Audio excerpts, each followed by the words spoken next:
YouTube channel Vidya Classes, and today's subject is machine design, and chapter is torsional and bending stress in machine parts. Under this chapter we will discuss today problem based on principal stress and principal plane. So let's start. So before start, we look some important formula and points. So in previous class we will already discuss stress or principal plane. So this is a stress in given to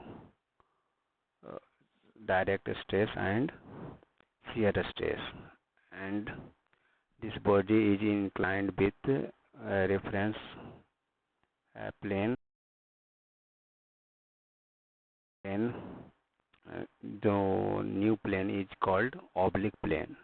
तो इस oblique plane में जो भी stress normal stress लगेगा उस normal stress को कहेंगे principal stress, जहाँ पर टॉ का वैल्यू यानी शियर स्ट्रेस का वैल्यू 0 हो। तो ये सब हम लोग पिछले क्लास में हम लोग डिस्कस कर चुके थे, और सब इम्पोर्टेंट फार्मूला है उसको हम लोग फिर से रिवीजन कर लेंगे।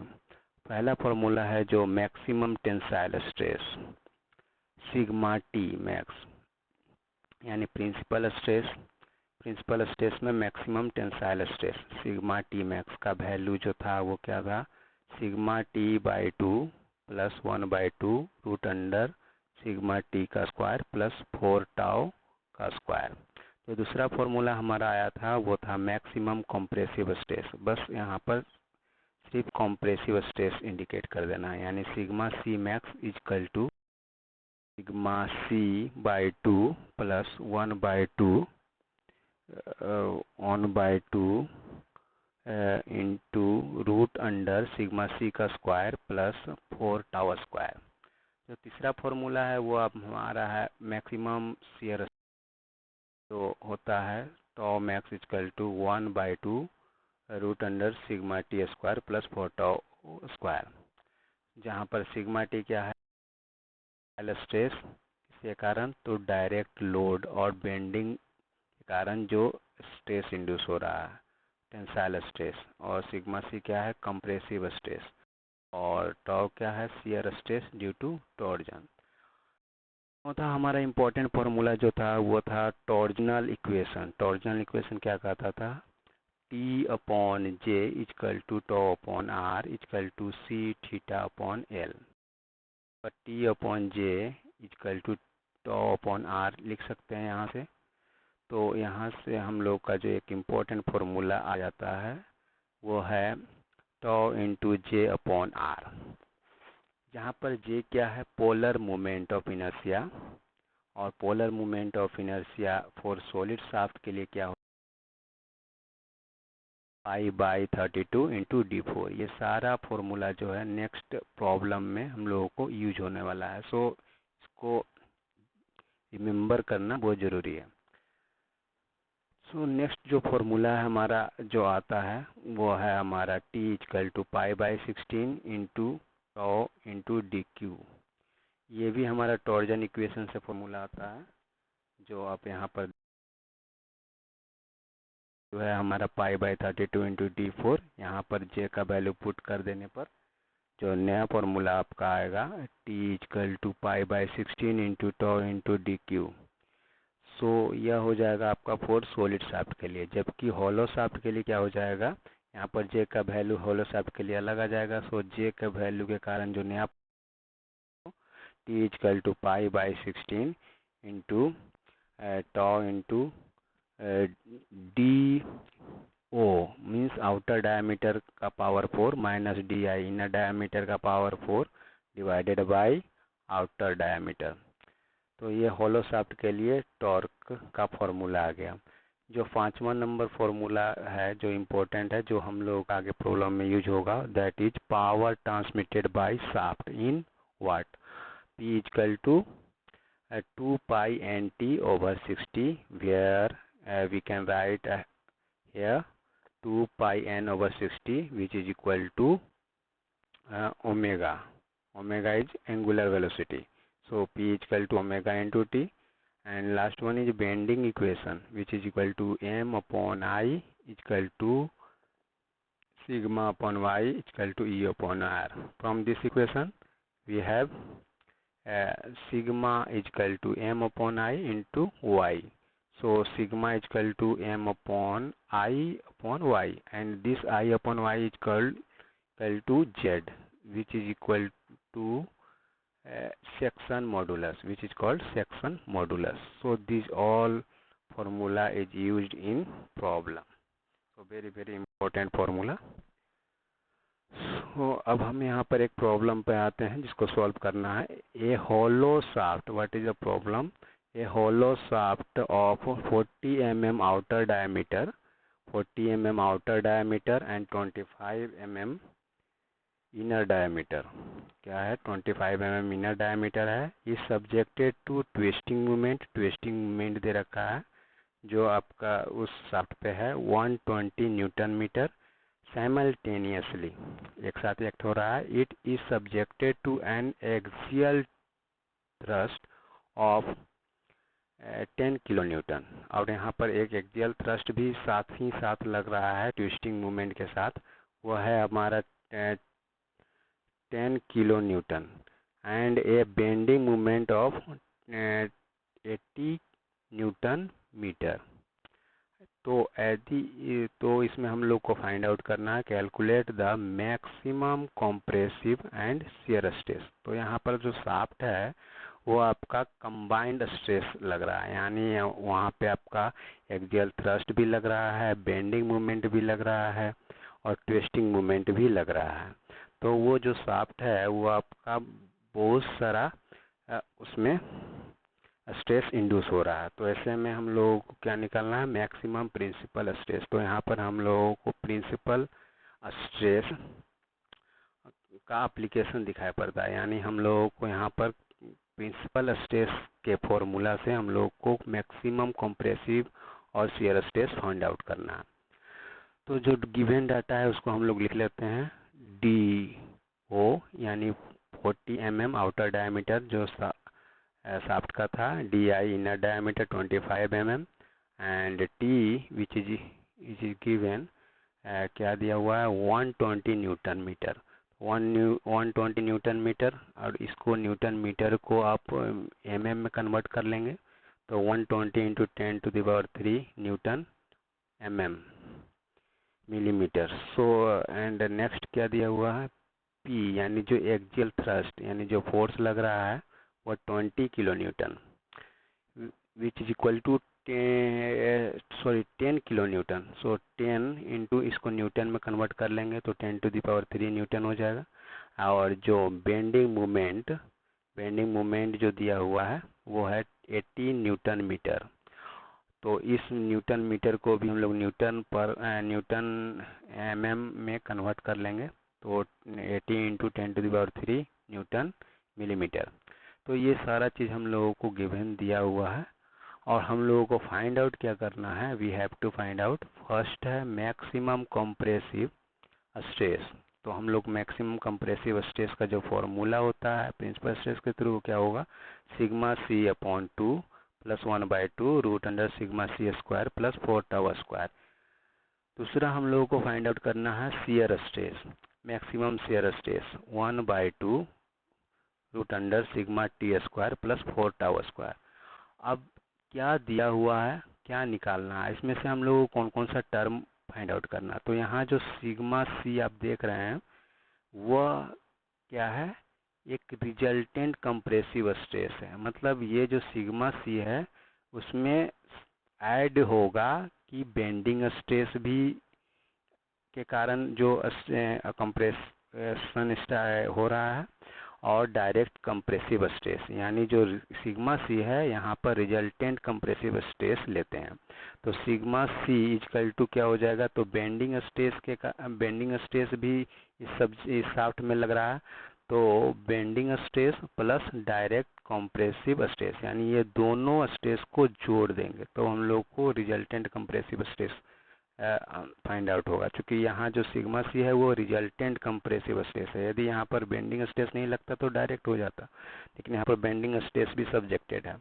तो sigma C equal to bending stress plus direct compressive stress.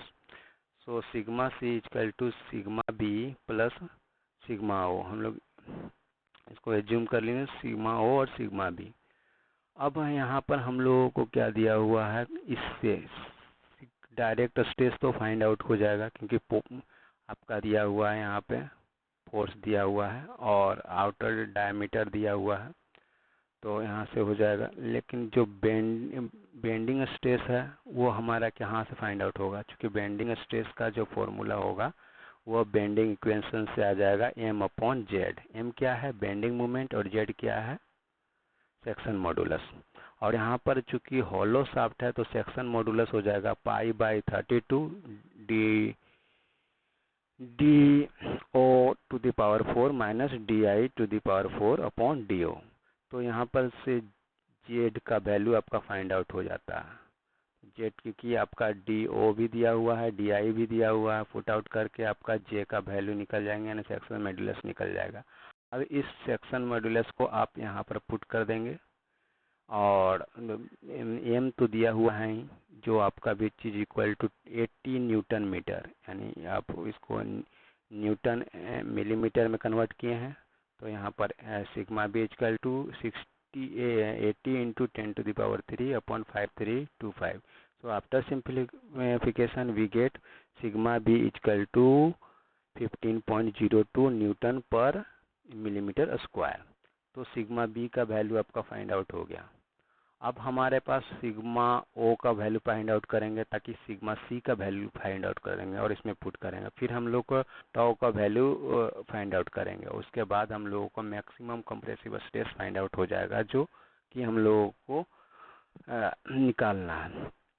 तो नेक्स्ट में हम लोग सिग्मा ओ का वैल्यू फाइंड आउट करेंगे। तो सिग्मा ओ क्या हो जाएगा, सिग्मा ओ हो जाएगा, यानी डायरेक्ट स्ट्रेस का, क्योंकि डायरेक्ट स्ट्रेस लग रहा है हमारा P/A। P का वैल्यू यानी एक्सियल थ्रस्ट दिया हुआ था क्वेश्चन में, तो 10 इंटू 10⁻³ अपॉन एरिया। एरिया क्या था, शाफ्ट का एरिया, चूँकि हॉलो शाफ्ट है इसलिए π/4 इंटू DO का स्क्वायर माइनस DI का स्क्वायर हो जाएगा। तो यहाँ पर हम लोग सिग्मा ओ यानी डायरेक्ट स्ट्रेस भी फाइंड आउट कर लिए। तो जो रिजल्टेंट कंप्रेसिव स्ट्रेस है वो हमारा आया फाइनली 28.07 न्यूटन पर mm²। अब यहाँ पे हम लोगों को टाउ का वैल्यू फाइंड आउट करना है, ताकि जो है हम लोग फर्स्ट इस इक्वेशन में, चूँकि sigma C value find out कर चुके हैं और हम लोगों को टाउ का वैल्यू चाहिए। और टाउ का वैल्यू कहाँ से आएगा, तो टाउ का वैल्यू हमारा इस फॉर्मूला से आता है, T equal to π/16 into tau into 1 DO to the power 4 minus DI to the power 4 upon DO। ठीक है, तो यहाँ पर जो टॉर्क जो है ट्विस्टिंग मोमेंट जो दिया हुआ था वो है हमारा 120 इंटू 10⁻³ बाकी ये भी गिवन है 3.14 into upon 16 3.14 upon 16 into tau का वैल्यू नहीं दिया हुआ है, इसको हमको निकालना है, बाकी सब का वैल्यू दिया हुआ है। तो यहाँ पर टाउ का वैल्यू आ जाएगा 11.27 आफ्टर सिंप्लीफिकेशन न्यूटन पर। अब हमारे पास सिग्मा सी भी वैल्यू फाइंड आउट हो गया, टाउ का भी वैल्यू फाइंड आउट हो गया। तो हम लोगों को अब मैक्सिमम हम लोगों का मैक्सिमम फाइंड आउट हो जाता है।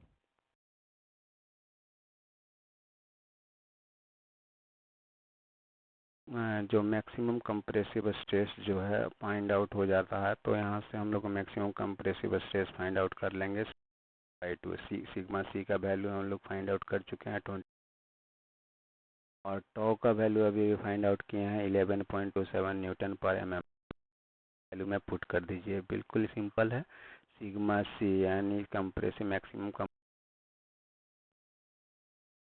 वी गेट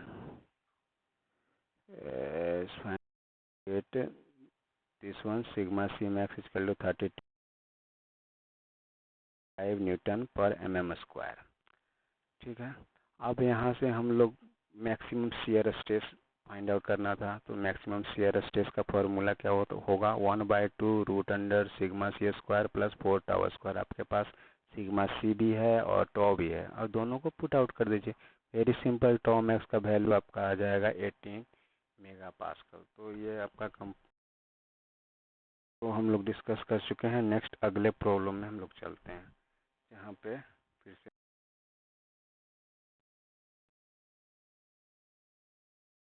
देख सकते हैं।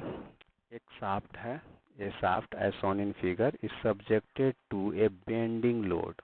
बेंडिंग लोड लग रहा है, वो है 3 किलो न्यूटन।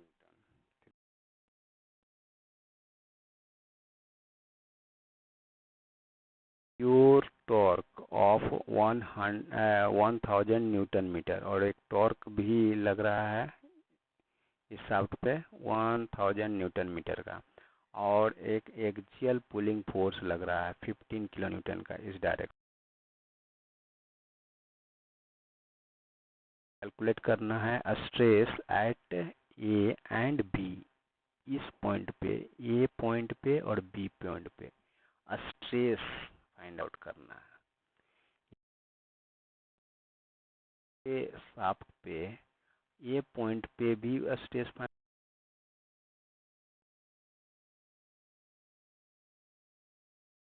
तो ए और बी पॉइंट में कौन कौन सा स्ट्रेस लग सकता है,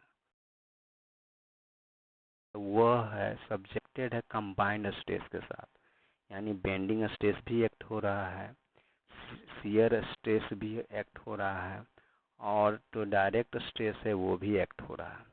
तो यहाँ पे ये जो शाफ्ट है वो आपका कंबाइंड स्ट्रेस में सब्जेक्टेड है। तो ऐसे स्थिति में हम लोगों को प्रिंसिपल स्ट्रेस और प्रिंसिपल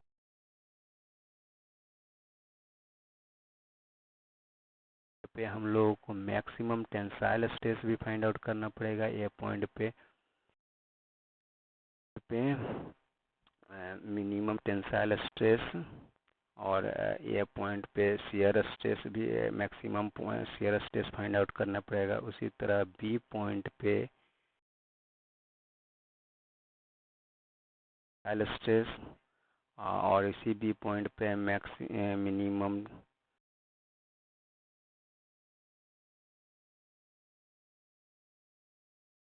डाटा क्या है हमारे पास W, यानी जो हमारा ये bending stress load, bending load जो लोग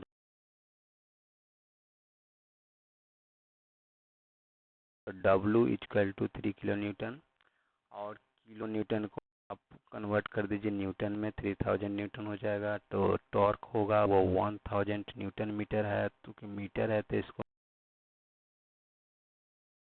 हो जाएगा, तो 10⁶ न्यूटन mm स्क्वायर। जो आपका एक्सियल पुलिंग फोर्स है वो 15 kilo newton, which is equal to 15 into 10⁻³ Newton.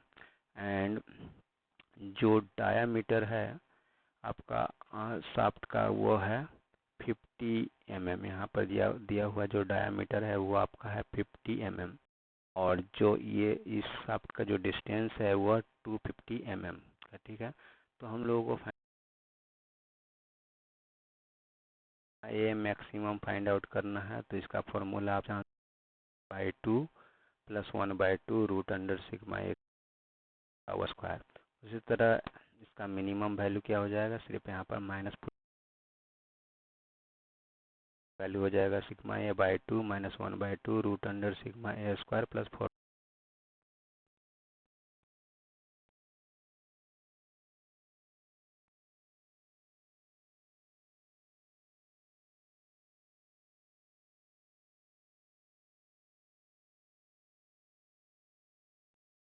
2 + 1/2 root under sigma B square. और जो मिनिमम हो जाएगा माइनस कर दीजिए सिग्मा B/2 स्क्वायर। जो मैक्सिमम शियर स्ट्रेस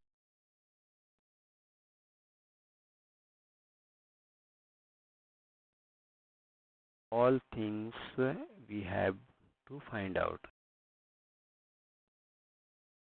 आउट करना है। तो हम लोगों के पास गिवन क्या है और क्या क्या हम लोगों को निकालना है, उसके अकॉर्डिंग हम लोग आगे चलेंगे। तो यहाँ पे देखिए इस फॉर्मूला में हम लोगों को सिग्मा ए चाहिए। तो सिग्मा ए यहाँ पर क्या हो जाएगा, रिजल्टेंट टेंसाइल स्ट्रेस, चूँकि उसमें आपका बेंडिंग स्ट्रेस भी लग रहा है और डायरेक्ट स्ट्रेस भी लग रहा है, समेशन होगा। तो sigma A equal to sigma. अब यहाँ पे सिग्मा ओ यानी डायरेक्ट स्ट्रेस, तो एक्सियल पुल के कारण जो लग रहा है तो P upon A formula direct stress, और पी जो लग रहा है वो है 15 इंटू 10⁻³ और एरिया क्या हो जाएगा आपका π/4 इंटू डी स्क्वायर। डायमीटर कितना था 50, ठीक है। सिग्मा ओ का वैल्यू फाइंड आउट कर चुके हैं आप 7.64 न्यूटन। तो आपको सिग्मा बी चाहिए। सिग्मा बी के लिए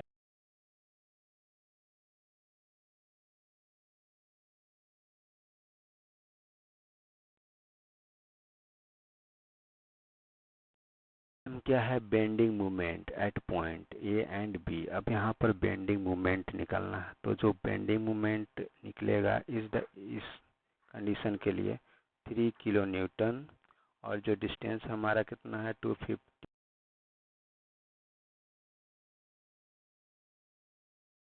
तो 3000 इंटू 250 mm, ये हो जाएगा बेंडिंग मोमेंट। इसके आपका आ गया 750 इंटू 10⁻³ न्यूटन मिलीमीटर। इस यहाँ पर m का वैल्यू पुट आउट हो गया। उसके बाद z क्या होता है हमारा I/y, ठीक है। तो यहाँ पर π/32 इंटू डी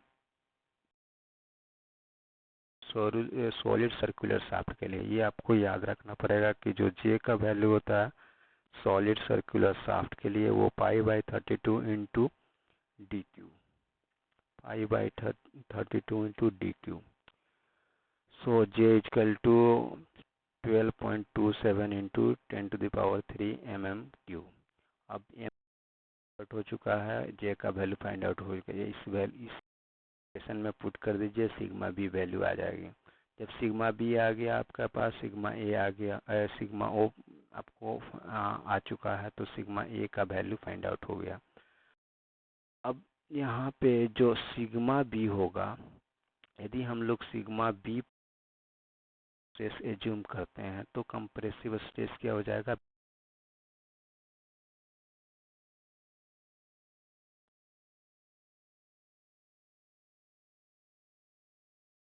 लोग इस दोनों स्ट्रेस को जोड़ दिए, जबकि सिग्मा बी पॉइंट पे जो स्ट्रेस लगेगा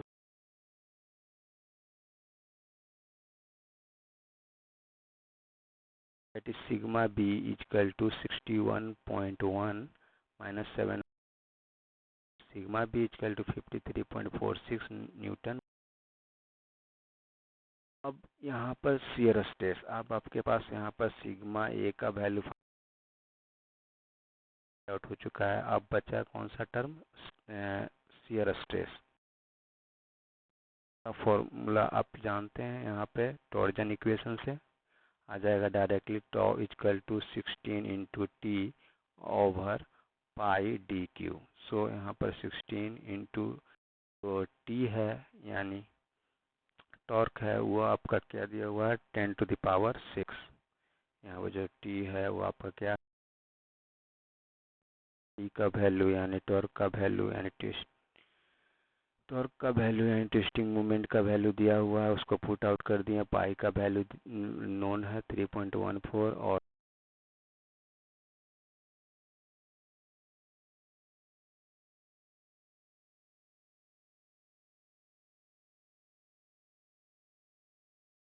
शियर स्ट्रेस आ गया।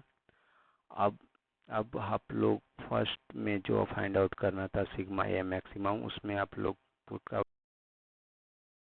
और टॉ का वैल्यू यानी शियर स्ट्रेस का value, finally we get sigma A equal to max per mm square. उसी तरह सिग्मा ए मिनिमम पॉइंट पर जो मिनिमम टेंसाइल स्ट्रेस लगेगा that is by 2 minus 1/2 root under sigma A square plus two 34.37 minus 53 आ गया। यानी हम लोग एज्यूम करके चल रहे थे कि जो है सिग्मा ए वो टेंसाइल स्ट्रेस है, मैक्सिमम टेंसाइल, लेकिन यहाँ जब माइनस आएगा तो हम लोग एज्यूम कर चल रहे थे कि टेंसाइल स्ट्रेस है, which is not tensile stress, which is compress. Value जो आ गया वो 18.93 टेन पर mm स्क्वायर, मिनिमम वैल्यू जो आएगा वो कंप्रेसिव होगा। तरह शियर स्ट्रेस, ए पॉइंट पे शियर स्ट्रेस मैक्सिमम क्या हो जाएगा, पुट कर दीजिए सिग्मा ए का वैल्यू और शियर स्ट्रेस का value. Finally we get tau A maximum equal to 53.3 mega pascal. Stress at point B similarly sigma B maximum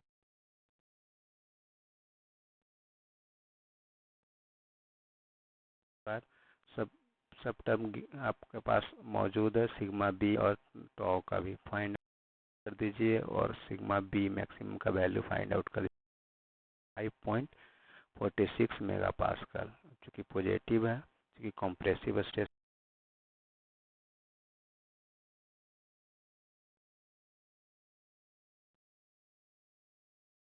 हमारे पास सिग्मा बी मिनिमम का वैल्यू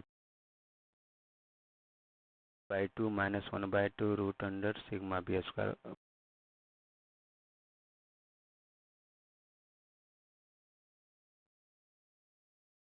एसिव स्ट्रेस मान रहे थे और ए पॉइंट पे टेंसाइल स्ट्रेस मान रहे थे।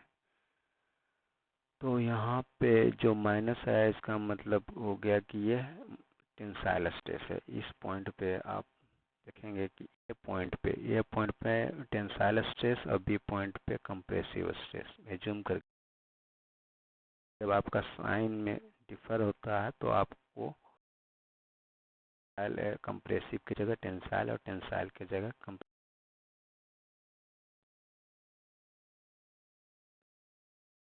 टॉ बी इक्वल टू मैक्सिमम।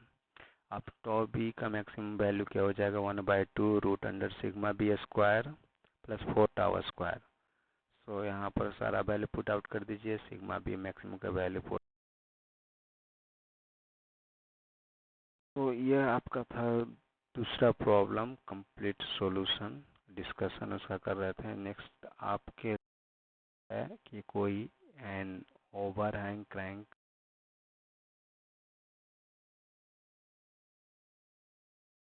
में tangential load of 15 kilo Newton